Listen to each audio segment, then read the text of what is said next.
You've worked your whole life, put the kids through college, paid into Social Security, and now you're getting ready to retire. Then what? What will you do with all that extra time? And will you be able to afford saying goodbye to your job? I talked with best-selling author Bart Astor about his book Roadmap for the Rest of Your Life earlier today via satellite, courtesy of AARP. We're chatting with Bart Astor, the author of Roadmap for the Rest of Your Life. It's a guide for the back nine of life, so to speak. Bart, thank you so much for being with us today. It's great to be here. Thank you. Bart, when we start thinking about retirement and our golden years, what are the things that we need to be looking at to make sure we can get the most out of it possible? Yeah, as you know, when you're younger, you have these goals that people ask you, well, what do you want to be when you grow up, or what are you going to major in, or what's going to be your first job or your next job. You have a goal. You want to get a better job. You want to start a family. And later on, you don't necessarily have these goals, or you're not really clear what these goals are. So I think it's a great opportunity to stop and think, where am I heading? What do I want to be at this point? What do I want to be when I grow up now? All right, super. Bart, tell us a little bit about money. There's so many concerns, especially among people my age, that maybe Social Security will be there, maybe it won't be there. The market is never as stable as anyone would really like for it to be. How do we make our money last whenever we reach retirement age? Well, unfortunately, there's no way around it except crunching some numbers. And that's not to say you have to really be diligent and stuff, but the idea of knowing what's up ahead. You crunch some numbers, you say, okay, you can plan ahead. There's not a lot of surprises here.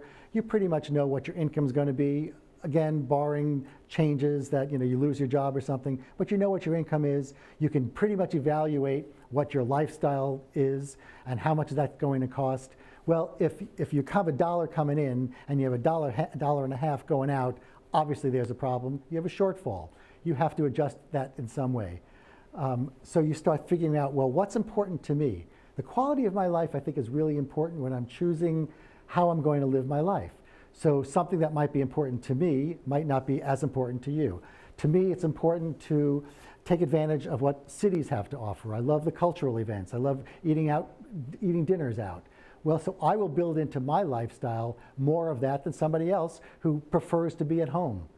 But so if you can evaluate that and figure out, okay, there's a shortfall here or there's not, and if you plan ahead, you're going to be better off so there were not those kinds of surprises later on.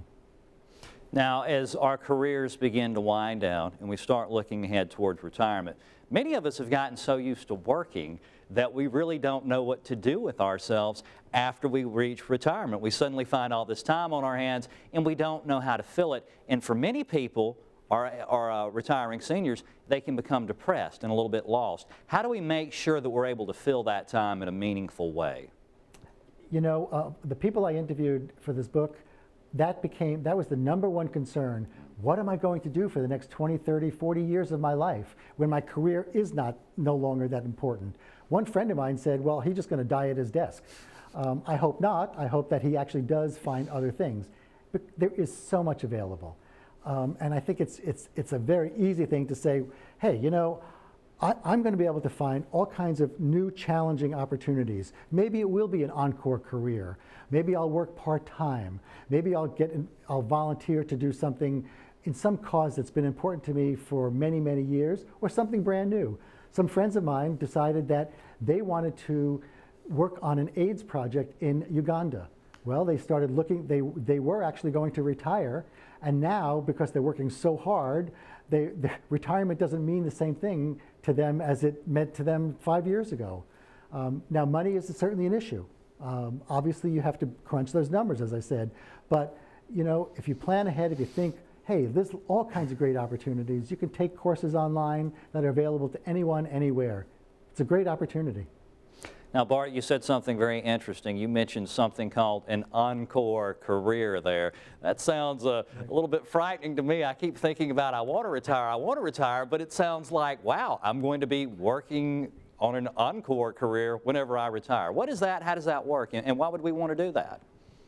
Well, only if you choose. First of all, if the money is available to you, then you don't have. If you choose to not work because you can afford to, that's great. then you have even more choices. If you have to work, well, then you may not want to do the same job that you've been doing for 20, 30 years. You may want to try something different. You have a dream, you have a goal. Hey, I've always wanted to live on an island in the Caribbean. You know, you can try it. Those are opportunities that maybe you want to do. Now, Bart, these are all things that are covered in your book, I'm assuming. Tell us a little bit more about your book. Well, as we said, the target audience is people who are entering their second adulthood, or as you said earlier, the back nine.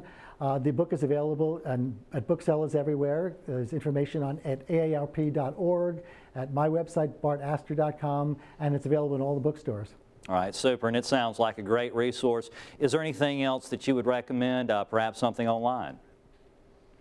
Well, aarp.org is a great site for more information. All right, super. Bart, thank you so much for chatting with us today. Thank you. Best of luck with your book. Thank you.